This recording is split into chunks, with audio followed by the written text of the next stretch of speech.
Murakoze nyakubahwa Perezida wa Repubulika. Before that, Scovia, Mr. President. Exchange nabonye hagati yawe na Minister Olivier byari ibiki? What happened? I'm interested kumenya uko nabikurikiranye nkagerageza kureba ikibazo kirimo nkakibura. So now I want you to mbere yo kumbaza banza unsobanurire menye ibyabaye niki. Murakoze nyakubahwa Perezida wa Repubulika. Ikibazo cyabaye ko ntazi igifaransa neza ku rwego nyakubahwa Minisitiri yumvaga nkwiye kuba nkiziho. Ngerageza gushyira ijambo rye mu Kinyarwanda kugira ngo abanyarwanda bumve. Aje kunsubiza ko ntabikoze neza. Hari ku cyumweru yakosoraga Ikinyarwanda ni ukuvuga ngo hari message yari yanditse cyangwa ubutumwa mu gifaransa. Asubiza yavugaga kuri ishu ya Kongo, hari abo yari ibyo yasubizaga tugerageza gushyira mu Kinyarwanda. Ngira ngo ntitwabivuga neza nk'uko igifaransa kibivuga tugenekereje. Ariko se kuvuga neza hari icyo mwanyuranyijeho se cyo yavugaga? Ntabwo twakimenye kugeza ubu kubera ko ndavuga isi ushobora kuba yaravugaga ikintu mukagisobanura mu buryo butandukanye n'ibyo yavuze. Ubwo ni nko kuvuga ngo mwavuze ibyo atavuze, ariko hari no kuvuga ibyo yavuze wenda mu rurimi we yumva rudahagije. Biratandukanye. Yego. Icyo cya kabiri nge nta kibazo mbonamo kuba wavuga ibyo navuze. N'ubu ngubu nimuva nugenda ugasobanura ibintu navuze cyangwa nashubije mu nzira iyo nabishyiragamo, ariko wenda ururimi rukagobwaho akantu gato, ntabwo nge nabibonamo ikibazo. Ariko ugiye ugahindura ibyo navuze Yesu ukavuga ko navuze no, ubwo biba byahinduye isura. Aho niho nagira ikibazo. Niko byagenze or what happened? Ntabwo twigeze duhindura icyo yavuze, nuko tutakivuze mu gifaransa ngira ngo cyanyacyo, kuko na message utabisobanuye mu Kinyarwanda ngo gihwanye n'igifaransa cyiza yavuze. Noneho ushaka intambara z'ubusa kweri. Hanyuma aza gusubiza, ndabyibuka hari ku cyumweru, ngira ngo hari nuko nari njyenyine iyo mba ndi kumwe n'undi aba yarangiriye inama itari igisubizo natanze. Kuko naje mvuga nti ntiwigeze utubwira ikosa twakoze ngo turikosore, kuko we yagaragazaga ko dukwiye gusubira kwiga igifaransa. Kandi koko sinkizi, ariko abo dukorana bamwe baba bagerageje. Ngira ngo naho habaye kutumvikana na nyuma ndisegura kuko ntari ku rwego wenda rwo gusubiza. Ariko wiseguriraga iki? Ko nashubije Minisitiri ndi umunyamakuru muri urwo buryo. N'ubu ndacyasaba imbabazi. Oya, bishoboka. Ahubwo azagusaba imbabazi ariwe. Kuko ibi bya protocol, ibya Janesse ntabwo birimo protocol. Yes, ndabona ushaka icyo kintu ndashaka kuko nabonye hari ugusaba imbabazi sinabyumva.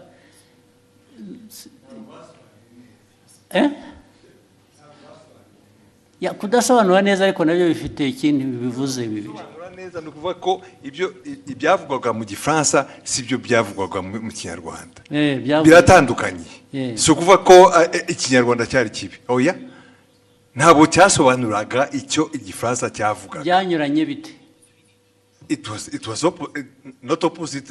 Sinibuka neza no sinibuka, ariko icyo gihe twarabibonye twese tuti niba mutazi Igifaransa nta mpamvu yo gukomeza kuvuga mu Kinyarwanda mwihimbira. Ariko ubwo namwe mwagiye mu rurimi gusa ntimwareba content. Nge ndashaka kumbwira content. Nyakubahwa unyemereye buretse content nuko cyanyuranyijeho niki yavuze iki ku buryo kinyuranyije n'iki undi yari yavuze. Aho izo mvi zanjye zintaye mu gihe kuko no ariko icyo nibuka icyo gihe kuko twese twabibonye icyo Minisitiri nta makosa yakoze. Avuga ati hari ibyo gihe navuze mwebe musobanura mubwira abanyarwanda ibitari byo. Yes, ariko ntabwo wavuga utyo gusa utavuga ibyo ari byo nawe.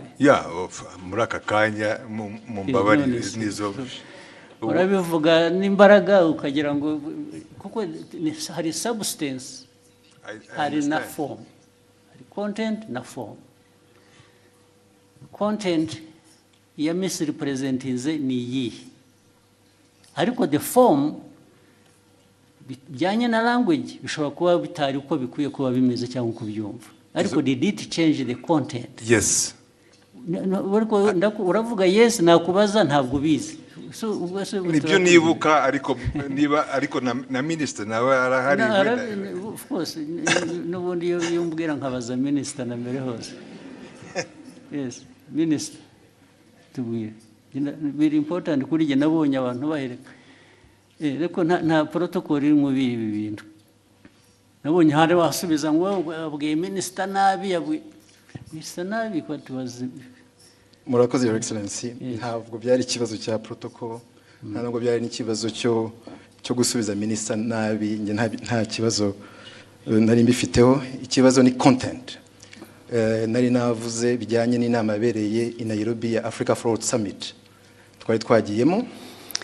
Tujya ku substance nyine quickly, kuko guverinoma ya Kongo yaravuze yuko ngo mu nama ngo bavuze ko u Rwanda rwabateye bakabibwira bari mu nama, kandi iyo nama ntabwo perezida wa Kongo yari ayirimo, yaje irangiye bazanye umukandida wa muri francophonie.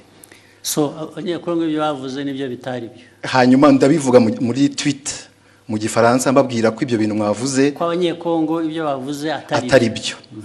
Hanyuma rero mu kiganiro na Scovia barimo bagerageza gusemura, barabiquestioninga byose. Bande ibyo navuze barabiquestioninga yuko muri ikiganiro Scovia n'abandi banyamakuru basangiye stage muri Mama w'u Rwagasabo.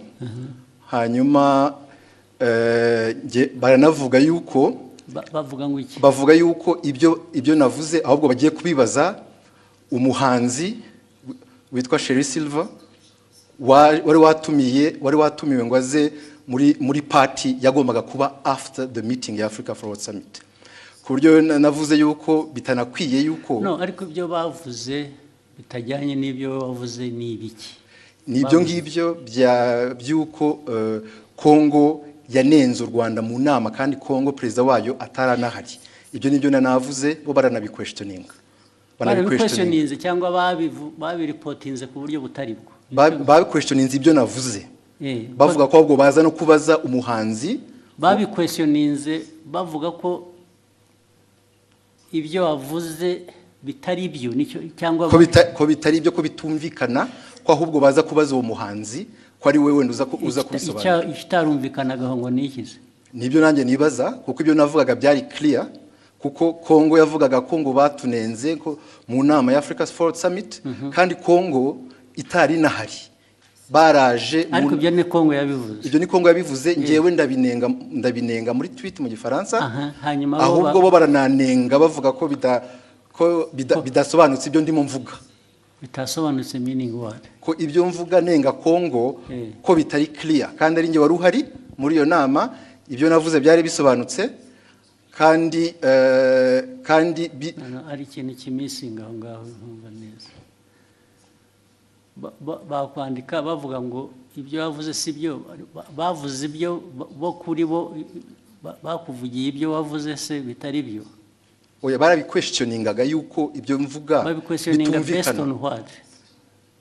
Based ku bintu ntanumva, kubera ko it was clear ibyo navugaga byuko Kongo ntabwo yari mu nama, nishobora kuvuga. Babiquestioninze bavuga se ngo Olivier arabeshya, ntabwo biri ari byavuze, cyangwa yavuze bashatse kuvuga ibyo wavuze ariko babivuga mu buryo butari bwo, batanga indi content or bavuga ko ibyo mvuga bitumvikana.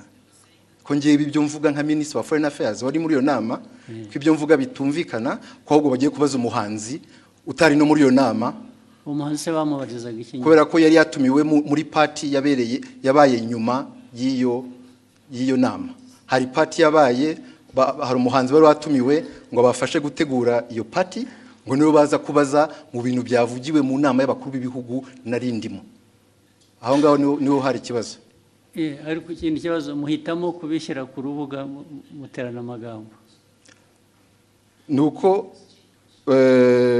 hari hashize n'iminsi mubwira ibyo batagiye basemura neza, mwandikira akamubwira ko babikora, nyuma bakongera bagasubira bakabidistortinga. Ibyo byaje kuba noneho bitari interpretation. Ibyo bavuze gusa ko ibyo bavuze atari byo. Ko atari byo, ko babi-questioning. It is very intriguing. What is it? Nyakubahwa, murakoze kongera kumpa umwanya. Abandi mwari kumwe icyo gihe ni bande mbese? Ni abanyamakuru dukorana, ntabwo bari hano. Twari mu kiganiro dusangira. Ni amagambo magufi turebe turangize. Icyabaye, leta ya Kongo yavugaga ko bari bahari nk'uko nyakubahwa minisitiri yari yabavuguruje, nawe akavuga ko batari bahari. Noneho mu kiganiro, kuko abari talk show atari kuvuga ngo turasoma amakuru kwa kundi twihuta. Ni ikiganiro mwakora? Ni ikiganiro, noneho tubiteramo urwenya, turavuga tuti se ko tutariyo nk'abanyamakuru, Kongo ikavuga ko ihari, u Rwanda minisitiri akavuga ko adahari, turaza kubaza uwo muhanzi twabonye we yaranahara tubwira ngo yarashinzwe protocole kuko yagaragaye yifotoza muri iyo nama na perezida w'Ubufaransa ari nawe. Mwibaza ngo noneho icyabaye niki? Twibaza ngo niki, tubavuga tuti turaza kubaza uwo ni utari ku ruhande rwa Kongo ntabe na minisitiri ashobora kutubwira ko yamubonye cyangwa atamubonye. Tubivuga dutyo turagenda. Nyakubahwa Perezida wa Repubulika ngira ngo ikibazo cyaje kuba ubwo nyakubahwa minisitiri yazaga kuri Twitter akoresha imvugo igira iti Madame Scovia Mutesi, ikiganiro cyanyu kiratera urujijo mu Banyarwanda. Inyandiko yanjye yanditse mu rurimi rwumvikana. Ubutaha muzashaka umunyamakuru uvuga neza Igifaransa asemura inyandiko nk'iyi uko bikwiye mbere y'uko muyiganiraho. Nibiba ngombwa muzabaze. Ariko urumva mwese mugira ngo mufite muzambaze, sorry. Uretse mufite ikibazo. Olivier ko avuga, ko minisitiri avuga, ni nkaho bavuze ngo ibyo yavuze asubiza ko abanyekongo batari bahari. Mwavuze ko ni nkaho muvuga ngo abanyekongo bo baravuga ngo bari bahari, wowe uravuga ngo ntibari bahari. Nibyo byateye urujijo. Yego. Okay? Ntabwo byaba ikibazo cy'Igifaransa rero cyangwa Ikinyarwanda. Kuko niba uvuga ngo mu iyi nama ntabwo bari abantu bari bahari. Okay? Then wowe ukavuga ngo minisitiri ibyo avuga ntabwo ari byo, bariya baravuga ngo bari bahari, minisitiri aravuga ngo ntibari bahari. Icyo kikaba ari cyo kiba ikiganiro, ntabwo ari ikibazo cya interpretation.